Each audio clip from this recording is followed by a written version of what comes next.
Olá, meus irmãos, o Palavra Encarnada, que alegria estarmos juntos em mais um programa diário de meditação do Evangelho à luz do Carisma Lumen.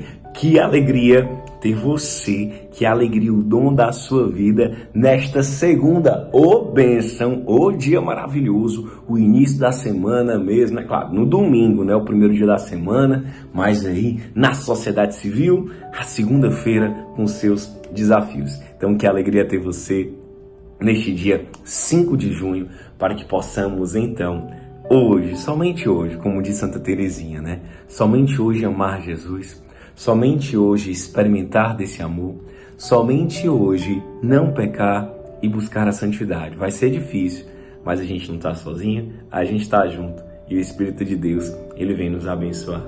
Estamos reunidos em nome do Pai, do Filho e do Espírito Santo. Amém. Vinde, Espírito Santo, enchei os corações dos vossos fiéis e acendei neles o fogo do vosso amor. Enviai, Senhor, o vosso Espírito e tudo será criado e renovareis a face da terra. Oremos. Ó Deus, que instruíste os corações dos vossos fiéis com a luz do Espírito Santo, fazei que apreciemos retamente todas as coisas, segundo o mesmo Espírito, e gozemos sempre de sua consolação. Por Jesus Cristo, Senhor nosso. Amém. Que o Espírito de Deus seja a nossa força, que o Espírito de Deus seja a nossa luz e nos dê a graça de, em comunidade, vivenciando a vida fraterna, nesse tempo fraternitas, mergulharmos na palavra do Senhor e tentarmos compreender um pouquinho da sua vontade para nós. O Evangelho de hoje está lá no livro de Marcos, capítulo 12, versículos de 1 a 12. Hoje é o dia de São Bonifácio, bispo e mártir da igreja. Então, que nós possamos vivenciar essa palavra que dá vida, essa palavra que alimenta, essa palavra que nos ilumina e nos salva. O Senhor esteja, conosco, Ele está no meio de nós. Proclamação do Evangelho de Jesus Cristo segundo Marcos. Glória a vós, Senhor. Naquele tempo, Jesus começou a falar aos sumos sacerdotes, mestres da lei e anciãos, usando parábolas. Um homem plantou uma vinha, cercou-a, fez um lagar e construiu uma torre de guarda. Depois, arrendou a vinha a alguns agricultores e viajou para longe. Na época da colheita, ele mandou um empregado aos seus agricultores para receber a sua parte dos frutos da vinha. Mas os agricultores pegaram no empregado, bateram nele e o mandaram de volta sem nada. Então o dono da vinha mandou de novo mais um empregado. Os agricultores bateram na cabeça dele e o insultaram. Então o dono mandou ainda mais outro e eles o mataram. Trataram da mesma maneira muitos outros, batendo em uns e matando outros. Restava-lhe ainda alguém, seu filho querido. Por último, ele mandou o filho até os agricultores, pensando, eles respeitarão meu filho. Mas aqueles agricultores disseram uns aos outros, esse é o herdeiro, vamos matá-lo e a herança será nossa. Então, agarraram o filho e o mataram, e o jogaram fora da vinha. Que fará o dono da vinha? Ele virá, destruirá os agricultores e entregará a vinha a outros. Por acaso não leste na Escritura? A pedra que os construtores deixaram de lado tornou-se a pedra mais importante. Isso foi feito pelo Senhor e é admirável aos nossos olhos. Então os chefes dos judeus procuraram prender Jesus, pois compreenderam que havia contado a parábola para eles. Porém, ficaram com medo da multidão e por isso deixaram Jesus e foram-se embora. Palavra da salvação. Glória a vós, Senhor. O Evangelho de hoje, meus irmãos, ele fala bastante sobre o Evangelho de domingo, o Evangelho de ontem, em que Jesus ele vai dizer, não Jesus, a Sagrada Escritura, porque Deus amou o mundo de tal forma que nos deu o seu Filho amado, para que todo aquele que nele crê tenha a vida eterna. É interessante o que Cristo ele vai falar. Nesse Evangelho de hoje, Cristo ele não fala para os discípulos, ele fala para os sacerdotes, para os mestres da lei e para os anciãos, ou seja, para aquela mundiça toda, para aquele povo que não entendia, não aceitava, para aquele povo que deturpou toda a revelação do Deus Javé, para os hebreus, para os judeus, e transformou a religião num fardo pesado, num proselitismo, num caminho para poucos, num caminho difícil, num caminho cheio de corrupção.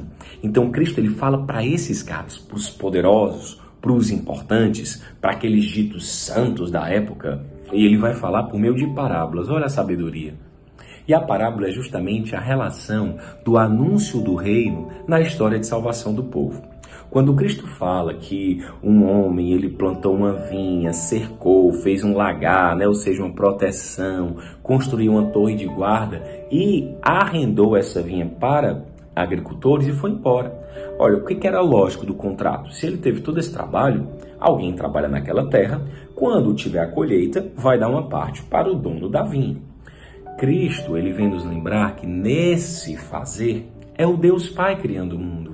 Então ele cria o mundo com muito amor, com muito cuidado, prepara tudo direitinho e faz o quê? Entrega para os homens, para que os homens possam cuidar, certo? E aí quando ele manda os seus representantes, são os profetas. Os homens, eles não vão aceitar o anúncio da salvação. A relação aqui não é uma relação econômica, não é uma relação de produção, é justamente o quê? O anúncio do amor, o anúncio do reino. Quando o dono da vinha, que é Deus, ele diz, olha, vou mandar agora ali meus mensageiros, são os profetas. E o que fizeram com os profetas? Mataram todos eles. Os profetas foram rechaçados, os profetas sofreram, os profetas que anunciavam a beleza do encontro salvífico com amor, eles foram sufocados pela cultura do ter, do poder, do prazer, da indiferença, do egoísmo. E aí então, o próprio dono da vinha, o próprio Deus pensa, rapaz, eu vou mandar o meu filho, porque pode ser que o meu filho eles respeitem. E aí Deus ele envia o seu Filho amado, Deus enviou o seu Filho amado. Que coisa linda. E aí quando Cristo vem, a ideia é, eles vão pelo menos respeitar o meu filho. Pelo contrário, sofreu foi muito mais. Esse é o herdeiro, vamos matá-lo e tomar as terras dele. Então Cristo ele vai sofrer por nós. Cristo ele vai ser abandonado. Cristo ele vai guardar no seu coração todas as dores. E aí ele então vai ser e receber essa paixão. Quando o dono da vinha voltar, o que ele vai fazer com os agricultores? É isso que Jesus ele vai falar para as pessoas. Cristo ele já ali antevia a sua morte, Cristo ele já preparava e já tomava posse daquele seu chamado. Então, ele vai dizer, olha, quando o dono da vinha voltar, o que ele vai fazer com os agricultores? Ele destruirá e entregará a vinha a outros. A vinha, o mundo, é o anúncio da verdade, é a boa nova. E aí Cristo ele vai complementar. A pedra que os pedreiros rejeitaram tornou-se agora a pedra angular. É justamente no Cristo abandonado que existe e se encontra o segredo do amor, o segredo da vida, o segredo do nosso carisma. Não no abandono em si, mas no mistério que ele comporta e suporta, que é justamente a capacidade de encontrarmos ali a vida, a ressurreição, o encontro à luz.